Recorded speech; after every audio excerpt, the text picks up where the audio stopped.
Hello ji, अस्सलाम वालेकुम। Welcome back to my YouTube channel. हमारी यहाँ सुबह हो चुकी है। आज मेरी फ़जर कज़ा हो गई थी, तो मैंने उठ के सबसे पहले कज़ा पढ़ी अपनी फ़जर। फिर मैंने ज़ोहर पढ़ी। ज़ोहर के बाद शदीद किस्म की भूख लग रही थी, तो मैंने कहा चलो पहले हम नाश्ता वगैरह कर लेते हैं। उसके बाद फिर मम्मा के यहाँ जाने का प्रोग्राम था, तो मैंने कहा चलो फिर हम मम्मा के यहाँ निकलेंगे शाम तक, क्योंकि बहुत गर्मी है। मैंने कहा हम आराम से ही निकलेंगे। उसके बाद सबसे पहले यहाँ मैं मलाई वगैरह निकाल रही हूँ। थोड़ा सा दूध मुझसे उबल गया था, तो इसलिए मलाई आज बहुत ही ज़्यादा कम निकली है। खैर मैंने कहा चलो कोई बात नहीं, आज के लिए इतनी काफ़ी है। बाद में मैं मंगवा के दोबारा इसकी मलाई आराम से निकाल लूँगी। और ये मेरा बहुत ही ज़्यादा फेवरेट काम है, हद से ज़्यादा, और मैं ये हर व्लॉग में यही कहती हूँ। खैर उसके बाद फिर मैंने कहा चलो नाश्ता वगैरह बना लेते हैं। नाश्ता आज बहुत ही लाइट सा करने का दिल चाह रहा था, क्योंकि जितनी गर्मियाँ हो रही हैं तो बिल्कुल भी हैवी खाने का नाश्ते में दिल नहीं चाहता है। तो अगर मैं फ़जर के टाइम पे ब्रेड खा लूँ तो फिर मैं ज़ोहर के बाद ब्रेड नहीं खाती, फिर मैं पराठा ही बना लेती हूँ। लेकिन हमारी फ़जर मिस हो गई थी, तो हम फ़जर में नहीं उठे थे, तो मैंने कहा चलो हम ब्रेड वगैरह ही खा लेते हैं। तो सबसे पहले यहाँ मैंने डबल रोटी को टोस्ट किया और अंडे वगैरह बनाए। आज मेरा मम्मा के यहाँ जाने का प्लान था, तो मैंने कहा वैसे भी बहुत टाइम हो गया, बहुत दिन भी हो गए थे, तो मैंने कहा चलो चक्कर लगा लेते हैं। तो मैंने यही सोचा था हम लोग उठ के आराम से मैं अपनी बेटी की भी नींद वगैरह पूरी करवा दूँ, क्योंकि वो तो सुबह 9 बजे से ही उठी हुई थी। क्योंकि अगर उसकी नींद पूरी ना हो तो फिर वो बहुत ज़्यादा तंग करती है कहीं भी जाने पे। तो मैंने कहा चलो इसको भी नाश्ता करा के सुला के इसको अच्छे से फिर मैं तैयार शेयर करके हम लोग मम्मा के यहाँ निकल जाएंगे। क्योंकि मम्मा के यहाँ मेरी बड़ी बहन भी आई हुई थी, मेरा भांजा भी आया हुआ था। मैंने कहा चलो अच्छा है कि मैं उससे भी मिल लूँगी। आज का दिन बहुत परफेक्ट है जाने का। तो मैंने कहा क्योंकि मम्मा का घर बहुत दूर है हमारे घर से, तो इसलिए मेरी कोशिश ये रहती है कि मैं हफ्ते में मैक्सिमम एक दफ़ा तो चक्कर लगा ही लूँ। और काफ़ी टाइम भी हो गया था, तो मैंने चक्कर नहीं लगाया था। मैंने कहा बस चलो आज ये मौका अच्छा है, बस निकलते हैं हम।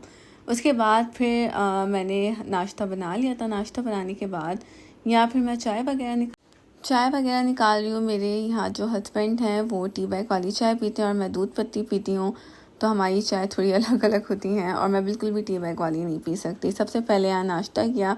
नाश्ता करने के बाद मैंने ये वाली कुर्ती पहनने का डिसाइड किया था। ये मैंने अलकरम से ली थी। खैर उसको मैंने इस्त्री वगैरह बिल्कुल भी नहीं किया, अभी करूँगी बाद में। और इसके यहाँ मैं प्राइस वगैरह दिखा रही हूँ। आई थिंक मैंने कोई 35 के ही अराउंड ली थी, 35 की, हाँ आसपास मैंने ली थी। ये मैं प्राइस टैग भी दिखा दूँगी। फिर मेरी बेटी उठ गई थी, मैंने इसके साथ थोड़ा खेला और इसकी आँख में लग गई थी। फिर मैंने इसको सॉरी किया और फिर मैंने कहा चलो इसको भी नाश्ता कराने के बाद मैंने इसको सुला दिया। इसको सुलाने के बाद आज सीन ये हुआ कि जब मैं तैयार हो ही रही थी तो मेरी बेल बजी और मैंने जाके देखा कि मेरे घर वाले आए हुए थे। क्योंकि मैंने बिल्कुल भी मम्मा को नहीं बताया था कि मैं आऊँगी। मैं कहा ऐसी मैं सरप्राइज़ दूँगी, और मम्मा ने यहाँ मुझे सरप्राइज़ दे दिया। तो मैंने कहा चलो ये अच्छा ही हो गया कि मम्मा वगैरह यहाँ आ गई। और यहाँ मेरी बहन भी आ गई थी, तो मैंने कहा चलो, मैं वैसे भी चक्कर लगाने वाली थी, मैंने कहा चलो अच्छा है भाई तुम लोग आ गए। वैसे मुझे याद भी बहुत ही आ रही थी। खैर फिर मैंने कहा चलो अब हम खाना वाना निकाल लेते हैं, क्योंकि मम्मा की शुरू से आदत है, वो कहीं भी जाती हैं खाली हाथ बिल्कुल भी नहीं जाती। और मैं इतना मना करती हूँ लेकिन वो बिल्कुल भी नहीं सुनती हैं। उनकी शुरू से आदत है कि भर भर के सामान लाना। तो खैर मैं यहाँ खाना वगैरह निकाल रही थी। खाना निकालने के बाद मैंने कहा, फिर मेरी बहन और मैंने डिसाइड किया कि हम लोग बाहर चलते हैं, ज़रा बाहर घूमते हैं, और थोड़ा सा सामान वगैरह भी उसको लेना था। मैंने कहा चलो जी हम लोग ना खाना खाने के बाद बाहर चलते हैं, चाय वगैरह पी लेते हैं। और मेरी बड़ी बहन को कोई सामान वगैरह लेना था। खैर उसके बाद दोनों फिर मम्मा के नवासा और नवासी दोनों ही एक दूसरे से लड़ते रहते कि मुझे पास बैठना है। क्या ये दोनों मम्मा के हाथ से खा रहे थे। मम्मा के आने के बाद तो हमारे बच्चे हमें अपनी माँ समझते ही नहीं, ये एक बहुत बड़ा मसला होता है। बस फिर मम्मा के पास ही छुप के रहते हैं। उसके बाद हम लोग यहाँ बाहर निकल गए थे। बाहर निकलने के बाद यहाँ दोनों ने इतना तंग किया बता, हद से ज़्यादा ही तंग किया बता। खैर यहाँ मेरी बहन को सामान लेना था, तो इसको मैं दिखा रही थी कि ये वाली शॉप अच्छी है, अगर तुम्हें यहाँ से कुछ लेना है तो ये ले लो, ये बहुत ज़बरदस्त है। खैर उसके बाद फिर हम लोग यहाँ चाय वगैरह पीने के लिए आ गए थे। चाय वगैरह पीने के बाद हमने थोड़ी सी आपस में बातें वगैरह की, और फिर हम लोग और डिसाइड करे थे कि हम अपनी बड़ी बहन के घर कब चक्कर लगाना है। खैर ये मेरी छोटी बहन है। उसके बाद इतना प्यारा मौसम हो रहा था, इतनी हवाएं चल रही थी। बस कराची की जो शामें हैं ना, वो इतनी हसीन है, वैसी शामें मैं कहती हूँ कहीं नहीं है। बाकी और भी शहरों में अगर होंगी तो वो कोयटा में होंगी, क्योंकि कोयटा की शामें बड़ी अच्छी हैं, क्योंकि जब हम वहाँ जाते थे तो वहाँ की शामें बहुत हसीन होती थी। खैर उसके बाद ये मेरी छोटी बहन है अच्छा यहाँ ये बहुत ज़्यादा नाराज़ हो गई थी, क्योंकि इससे थोड़ा सा भी मजाक करो तो ये बिल्कुल नाराज़ हो जाती है, क्योंकि शी इज़ सो सेंसिटिव, ये इतनी सेंसिटिव है हद से ज़्यादा। फिर यहाँ हम लोग मार्ट आए थे, मार्ट आए और यहाँ भी हमने थोड़ा सा सामान लिया।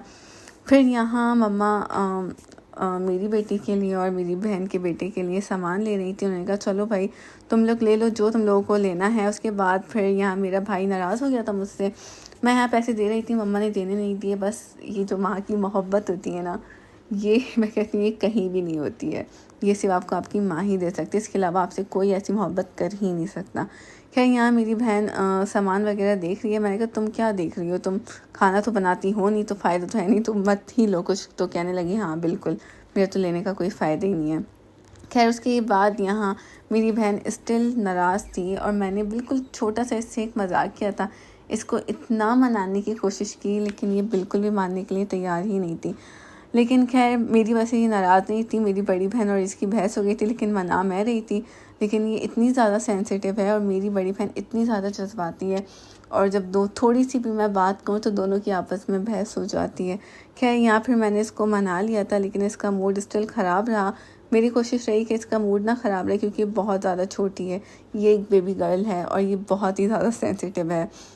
खैर यहाँ हमने बहुत इन्जॉय किया। यहाँ मेरी बेटी ने अपनी सारी चीज़ें दे दी थी जो मम्मा ने दिलाई थी, वो इतना ही खाती है, वो इतना भी खा लिया उसने, बड़ी बात है। खैर उसके बाद यहीं तक था मेरा ब्लॉग, और ये मेरा फेवरेट ब्लॉग रहेगा, क्योंकि जो भी ब्लॉग मेरे मम्मा पापा के साथ होता है तो वो मेरा बहुत ही ज़्यादा फेवरेट होता है।